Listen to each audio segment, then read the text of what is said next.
il y a une étoile qui va commencer à scintiller au milieu du ciel.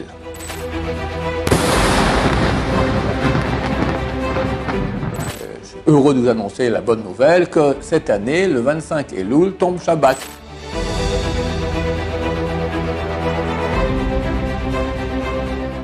Le roi d'Amérique meurt vendredi après-midi, chez nous c'est déjà Shabbat.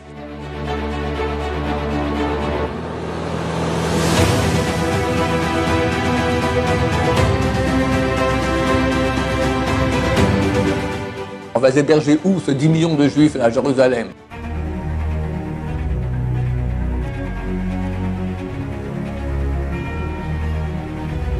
Ce shiur est dédié pour l'élévation de l'âme de Simon ben Baruch, Zecher Tzedek Livracha, qui est décédé le 2 Elul. Ok, chers amis, on est dimanche, je crois, 22 septembre, quelque chose comme ça. Dans moins de 10 jours, c'est Rosh Hashanah. Et on vient d'apprendre donc que l'État d'Israël annonce officiellement sa rentrée en guerre avec le Hezbollah en français, Hezbollah en arabe et en hébreu, au Liban. Ce que je veux dire ici, à part un petit chidouche, petite nouveauté que j'ai eue hier, sympathique, pendant Shabbat. J'en ai déjà parlé dans mes cours dernièrement, mais il semblerait, pour des raisons que j'ignore, que peu de gens ont vu cela. Donc les gens m'ont demandé de parler. Qu'est-ce qui se passe, vers quoi on va, qu'est-ce qui se passe avec Mashiach. Alors à mon avis, ça y est, on peut dire que... On espère que ce coup-là, c'est la dernière ligne droite. Et je vais expliquer pourquoi nous pensons cela. Et bien sûr, avec mon éternel avertissement qu'on peut se tromper, on n'est pas des prophètes et on peut se tromper. Mais il y a 2 semaines environ, on m'a dit la chose que je vais raconter maintenant, et depuis je suis sur un petit nuage blanc de très bonne humeur, parce que c'est phénoménal. C'est un ami qui est monté en Israël il y a quelques années, il est originaire de Suisse, et il m'a appelé spécialement pour me raconter cela. Il m'a dit qu'il a 2 enfants, qui sont des frères jumeaux, qui étudient, on ne va pas dire où, quelque part en Angleterre. Et ils veulent venir en Israël étudier. Mais leur mère est israélienne, donc la femme de mon ami, et donc de facto ils sont aussi israéliens, et ils ont les 2 20 ans, donc ils arrivent ici, on doit les prendre à l'armée. Or ce sont des étudiants de Torah. Un étudiant de Torah, il ne faut pas qu'il aille à l'armée, il faut qu'il ait la Torah, parce que c'est ça le critère de victoire de la guerre. Donc si on veut maintenant que le peuple d'Israël aille bien et gagne les guerres d'Israël, il ne faut surtout pas prendre des élèves de Yeshiva et les mettre au combat. Le vrai combat se passe au Beth Midrash. Mais étant israéliens, donc s'ils arrivent ici, ils devront aller à l'armée. Alors ils ne savent pas très bien quoi faire. Ils ont pris conseil chez des amis, aussi en Angleterre, qui ont un fils de 17 ans et demi, qui est dans la même situation. Lui aussi est israélien, et alors ils ont demandé « qu'est-ce que vous faites ?» Alors les parents ont dit que lorsque le gosse avait 11 ans, ils sont partis avec lui voir le Rav Steinman. C'est ça, la grande génération. Mort il y a quelques années, à l'âge de 106 ans, je crois, quelque chose comme ça. Bon, une grande génération, donc à Ruach HaKodesh. Il ne montrait pas toujours qu'il avait Ruach HaKodesh, mais il avait, comme on va le voir dans cette histoire-là. Et il a demandé, donc ils étaient avec leur fils chez le Rav, et leur a demandé quel âge tu as. Il a dit 11 ans. Il a réfléchi, il a dit faites rien. Ils auraient pu faire des actions juridiques, il y a des choses à faire pour s'arranger pour ne pas faire l'armée, et vous faites rien.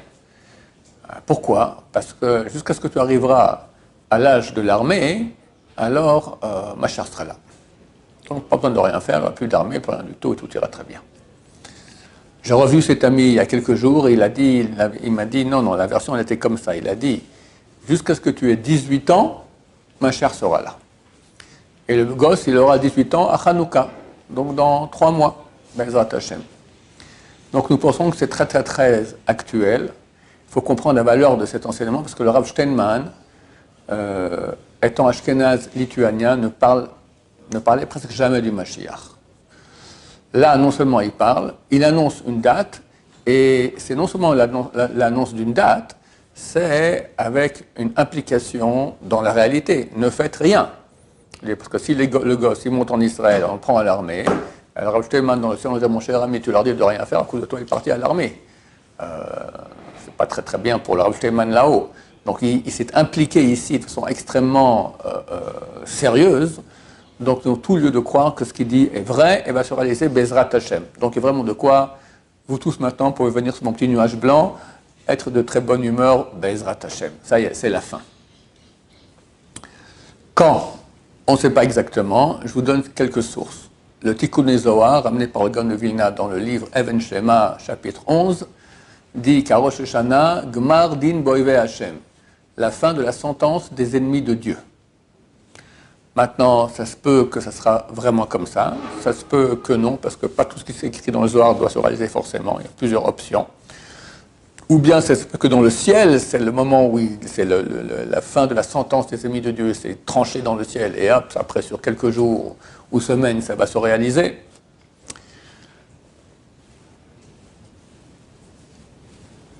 Et il y a un autre Zohar, ça fait une trentaine d'années, même 40 ans que je regarde, consulte de temps en temps, page 212, Parashat Balak, qui dit la chose suivante, qui dit que le 25 Elul, d'une certaine année, c'est le Mashiach doit venir, il y a une étoile qui va commencer à scintiller au milieu du ciel. Et autour d'elle, 70 étoiles aussi. Ça correspond au peuple d'Israël, à Yaakov Avinu, avec les 70 âmes avec lesquelles il est descendu en Égypte. Alors, il faut savoir quand le Zohar parle, ce n'est pas forcément des choses matérielles. C'est pas qu'on va peut-être on verra, des gens m'ont écrit, vu que j'ai déjà fait ce cours comme je vous ai dit, qu'ils annoncent l'apparition d'une nouvelle étoile près de l'étoile polaire, c'est une supernova qui va éclater, pour ces jours-ci. Ok, admettons que c'est ça, mais il faut aussi 70 autres étoiles autour. Il faut savoir que le Zohar, ce n'est pas forcément des choses physiques qui l'attendent. Quand le Zohar, il est très spirituel, donc il parle de réalité spirituelle, dont les échos, on va dire, l'impact peut se voir ici sur Terre, comme ne pas se voir sur Terre. Donc, où on verra pas, ça ne change rien. En tout cas, ce 25 Elul, qui est donc, qu'est-ce qu'elle a cette date de spéciale? C'est la date de la création du monde. Cette étoile va commencer à scintiller. Et après, pendant 70 jours, elle va scintiller comme ça au milieu du ciel, et il y aura des guerres dans le monde entier. Ce jour même où elle va commencer à scintiller, le 25 Elul, le roi de Rome va mourir. C'est qui Rome? Alors, ce n'est pas la Rome actuelle en Italie, c'est la ville capitale, on va dire, de l'Occident. À mon avis, c'est l'Amérique. Et à mon avis, c'est Biden, parce qu'il est en âge déjà. On voit qu'il est déjà suffisamment sénile, ça se peut qu'il va mourir. Peut-être oui, peut-être non. Peut-être qu'il va mourir spirituellement, je ne sais pas. Encore une fois, on parle de choses qui sont du Zohar, d'accord? Et 3 murailles vont tomber. Les commentateurs parlent de clipotes, des écorces, des forces du mal vont tomber. Et pendant 70 jours, dès ce moment-là, il y aura des guerres dans le monde entier. Un roi va se lever, va faire la guerre à gauche et à droite, etc. Et après 70 jours, tremblement de terre d'environ 40 km près de Jérusalem, et une grotte se dévoile, d'où sort un feu. Les commentateurs disent c'est la Malchut, c'est la sphère de la royauté qui se dévoile, et Mashiach se dévoile. Je m'étais trompé dans le cours que j'avais fait précédemment, j'avais dit la date, ça correspond environ au 12 qui se lève, c'est faux, c'est vers le 5 qui se lève. Si on compte depuis le 25 Elul, on arrive à peu près au 5 qui se lève, à peu près. Maintenant, il y a un problème dans ce Zohar, quoi? Ce Zohar dit que ce sera forcément un 25 Elul qui tombe un vendredi. Les commentateurs sur place disent que ça n'existe pas. À l'époque où, il y a 2000 ans, on sanctifiait le nouveau mois par rapport à la nouvelle lune, on voyait la nouvelle lune, 2 témoins allaient, disaient au temps qu'ils avaient vu la nouvelle lune, on sanctifiait que c'est le début du mois. Mais depuis 2000 ans, c'est fini. Il y a maintenant un louar, donc un calendrier, qui, jusqu'à l'an 6000, qui chaque année nous dit quand sera le mois, quand sera la fête, etc. Or, on a un principe dans ces calendriers qu'on n'a jamais un Rosh Hashanah qui tombe Adou. Lo Adou Rosh, velo Badou Pesach. Adou, c'est Aleph Dalet Vav. Il n'y a jamais un Rosh Hashanah qui tombe un dimanche, un mercredi et un vendredi, et jamais un Badou Pesach, un Pesach qui tombe un lundi, mercredi ou vendredi. Maintenant, si le 25 Elul tombe un vendredi, alors Rosh Hashanah, c'est un mercredi. Impossible. Impossible. Il n'y a pas de Rosh Hashanah mercredi. Donc il n'y a pas de 25 Elul vendredi. Un commentateur, il y a quelques siècles, ils ont changé. Ils ont dit non, il ne faut pas lire vendredi, il faut lire Shabbat. Ça sera un 25 Elul qui tombe Shabbat. Je suis heureux de vous annoncer la bonne nouvelle que cette année, le 25 Elul tombe Shabbat. Ce n'est pas toujours le cas. C'est le cas cette année-là. Hier, j'ai eu un chidouche pendant Shabbat intéressant, on peut garder la version du Zohar originel et il n'y a pas de problème. Pourquoi? Le Zohar dit que ce 25 Elul sera un vendredi. On dit, il ne peut pas y avoir un 25 Elul vendredi, donc on change à Shabbat. Je dis, ok, tu changes à Shabbat. Mais de quoi on parle? On parle de la mort du roi de Rome, en Amérique, 7 heures plus tard qu'en Israël. Donc si le roi de l'Amérique meurt vendredi après-midi, chez nous c'est déjà Shabbat. Donc ça va, c'est Shabbat ici, qui est un vendredi. Le Zohar parle de vendredi, ça sera vendredi pour eux, là-bas. Mais pour nous c'est Shabbat et c'est tout à fait possible, Bezrat Hashem. Maintenant, il reste moins d'une semaine à attendre pour voir qu'est-ce qui va se passer. Ou oui, ou non. Ça se peut que c'est complètement faux, qu'il n'y aura rien. Il y a plusieurs options, je vous dis, donc faut pas. Mais si on voit que ça arrive, alors là, on peut déjà sortir les habits de fête pour Mashiach Bezrat Hashem. Je connais quelqu'un qui reçoit des messages du ciel. J'ai vérifié, et effectivement, c'est des choses qu'il n'aurait pas pu savoir et qu'il a su. Des choses tout à fait anormales. Et lui, ça fait des mois qu'il dit, lorsqu'Israël va rentrer en guerre avec Hezbollah, ça y est, c'est la dernière ligne droite, Mashiach qui vient. Voilà, chers amis. Donc, nous pensons qu'on y est. On voit de toute façon les miracles extraordinaires qu'Hachem nous fait qui sont... C'est phénoménal. On se rapproche, c'est pas encore tout à fait, mais on peut dire qu'on voit déjà un peu comme la sortie d'Égypte. Les 10 plaies, des miracles extraordinaires. Ce qui s'est passé avec les beepers, d'accord, avec le Hezbollah. Le type qui vient se sauter avec sa charge explosive à Tel Aviv et qui se saute lui-même sans rien faire. Toutes les victoires qu'on a militaires actuellement sur Hezbollah et sur Hamas aussi. Il y a un grand et vieux rabbin ici à Jérusalem qui s'appelle le Rav Scheinberger, qui était l'élève du Baal HaSulam, celui qui a écrit un grand commentaire sur le Zohar, un grand kabbaliste. Il a dit, au début de la guerre, après le 7 octobre, il a dit, il a dit, tous les ministres des peuples sont déjà tombés. Chaque peuple a un ministre, a un ange. Et impossible que le peuple, s'il rentre en guerre avec nous ou avec un autre pays, il ne peut pas perdre la guerre si son ange n'est pas tombé. Il a dit tous les anges sont tombés. Il n'y en a que 2, donc il y aura une guerre dans le monde sûrement où ils vont tomber, mais il n'y en a que 2 que c'est Israël eux-mêmes qui doivent aller et les faire tomber. Pourquoi? Ces 2 sont Amalek. C'est vraiment la descendance de Amalek, les Gilgoulim, je ne sais pas en tout cas, c'est Amalek, c'est Hamas et Hezbollah. Donc Baruch Hashem, nous voyons maintenant comment Dieu aide son peuple d'Israël à en finir avec ces 2 peuples, comme il est écrit Réchit, Goïm, Amalek, premier des peuples, Amalek. C'est aussi sur Israël, premier des peuples. Mais sur Amalek, c'est marqué la fin du verset d'Iv, la fin du verset d'Iv, Achreto Aderoved. À la fin, il disparaît. Hamas, une question de quelques jours, Hashem, ils sont en train de perdre complètement. C'est très difficile. Hezbollah, je crois que ça va aller beaucoup plus vite, on n'a pas le temps de faire une longue guerre. Comme je dis, on a une deadline Hanouka, peut-être le 5 qui se lève, d'accord, peut-être même avant. Donc, Bezrat Hashem. Moi, ce que j'espère, je peux me tromper, que donc, la guerre va éclater maintenant. Ça va être, le gros de la guerre sera depuis le 25 Elul. Et à Rosh Hashanah, c'est fini. Bezrat Hashem, déjà, ils seront tous ratatinés. Après, il y aura dans le monde encore beaucoup de... Ça se peut qu'il y aura ce dont redoute l'Amérique, il y a un embrasement dans la région avec l'Iran, les Houthis, et donc l'Iran risque d'attaquer aussi l'Arabie Saoudite, etc. L'Amérique qui ne veut pas s'impliquer pour nous sera obligée de s'impliquer.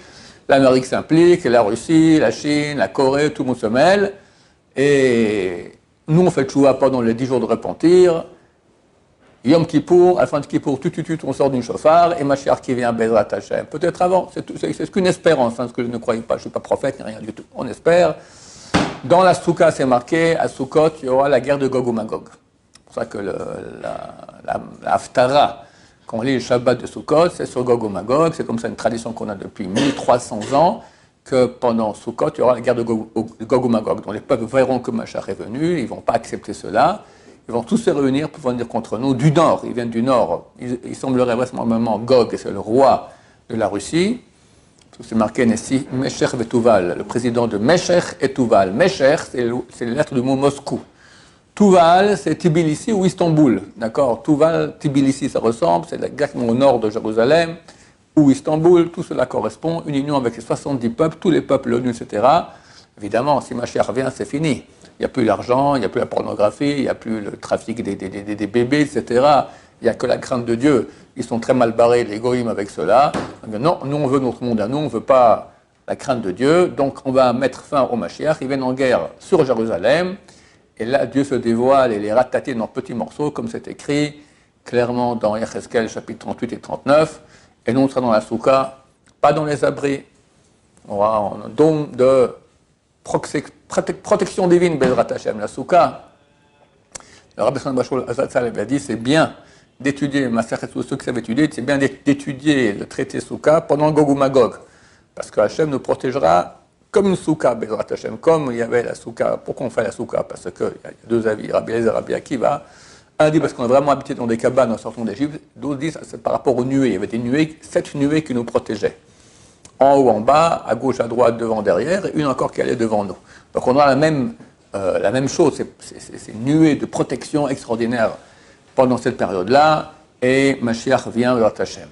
Qu'est-ce qu'on va faire une fois que Mashiach il arrive? J'en ai parlé hier à table pendant chaque jour, on a beaucoup de travail. Pourquoi?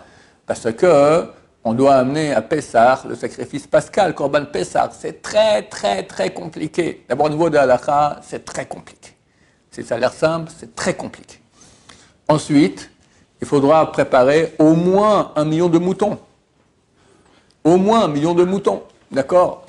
Un mouton, c'est un petit mouton qui ne doit pas avoir plus d'1 an, donc il est tout petit. Et il faut que chacun mange au moins kazaït. Alors on fait un groupe, allez, on peut être 10, 20, 30, c'est déjà trop, il n'y a plus suffisamment. Donc tu parles pour tous les juifs qu'il y a dans le monde. Allez, admettons qu'on est 15 millions, moi je pense qu'on est moins. On va dire, admettons 10 millions. D'accord? Il te faut environ 1 million de moutons. D'accord? Il faut des shochatim. Le Korban Pessah. Tout le monde vient le sacrifier au temple l'après-midi, la veille de Pessah. Tout le monde! Il faut égorger, tac, amener, asperger, tout ça. Puis il y a des lois très compliquées, toutes les lois, il faut préparer les Kohanim, il faut que le temple soit là. Et on va héberger où ce 10 millions de Juifs à Jérusalem? Alors ils sont en train de construire maintenant des bâtiments à l'entrée de la ville, c'est très bien, mais c'est insuffisant pour tout le monde. Il faut préparer tout cela, l'infrastructure. Et puis il faut apprendre les lois. Parce que ton mouton, machin, okay, on l'a égorgé, tu crois que tu le chauffes, d'abord, il faut, quand on le rôtit, d'accord? On ne peut pas le rôtir comme ça ma femme m'a demandé, on a à la maison un petit truc comme ça, à gaz. Non, ça ne va pas du tout, on ne peut pas faire là-dessus. Il ne faut pas que la chair soit rôtie autrement que par le feu. Donc il ne faut pas que ça touche du fer, du métal. C'est le métal qui a chauffé. Donc à l'époque, ils prenaient des bâtons de rimon, de grenade. Pourquoi? Parce que les autres bâtons de bois, ils transpirent. Donc il y aura une cuisson à l'eau. Là, le rimon, la grenade, le bâton, il reste sec. Donc, il faut 1 million de bâtons de grenades, d'accord? Et comment le faire pour que ça tienne? Et trouver le feu. Tu dois faire 1 million de feux. 1 million de feux. Tu vas faire où ça, d'accord? C'est phénoménal. Puis après, tu crois qu'une fois que tu as bien chauffé, tu as bien cuit ton corban sacrifice pascal, tu le manges comme ça, c'est beaucoup plus compliqué. D'abord, il faut enlever. Il y a des graisses interdites, que c'est carette. Celui qui mange ça, c'est carette. C'est pire, c'est comme manger à Kippour ou manger du pain à Pessah. Donc c'est super. Et qui connaît, elles sont où? Normalement, la majorité de ces graisses sont dans la partie arrière de l'animal. C'est vrai que beaucoup de communautés, durant l'exil, ont essayé de ne pas manger la partie arrière de l'animal, parce que c'est trop compliqué de savoir qui, quoi, comment. Mais là, on est obligé de manger tout l'animal, on ne peut pas le laisser. Donc il faut savoir, il faudra former des gens à connaître exactement les graisses, ça oui, ça non. Une graisse, il y a la graisse interdite, elle est comme la graisse permise. Les deux, c'est un morceau de graisse. Ça, c'est carré, ça, c'est permis. Il y en a qui sont interdits sans caresse, il y en a qui sont permis des rabbinans, il faut connaître tout ça, d'accord? Donc il y aura un boulot énorme pour Korban Pessah au temple. Alors préparez-vous, Bezrat Hashem. En tout cas, pour le moment, faire une grande tchouva, repentir, parce que quand Mashiach revient, c'est trop tard, on ne peut plus se repentir. Dites à vos amis, ça y est, Mashiach il arrive, faites tchouva, rapprochez-vous de Dieu, revenez, il y aura une sélection, pas tout le monde aura le mérite de voir Mashiach. Donc c'est très dommage que des bons juifs qui, hélas, n'ont pas connu la Torah, ou peut-être ils connaissent, mais ils n'ont pas envie de pratiquer, d'accord? Dites à chacun de quitter son non-juif ou sa non-juive, commencer à pratiquer au moins Shabbat, les choses basiques du judaïsme. Sinon, on passe pas, Hashem Yishmor. Que Dieu ait pitié de tous ces gens-là et leur fasse faire une grande, grande chouva. Bon, voilà, moi je pense que c'est la dernière ligne droite.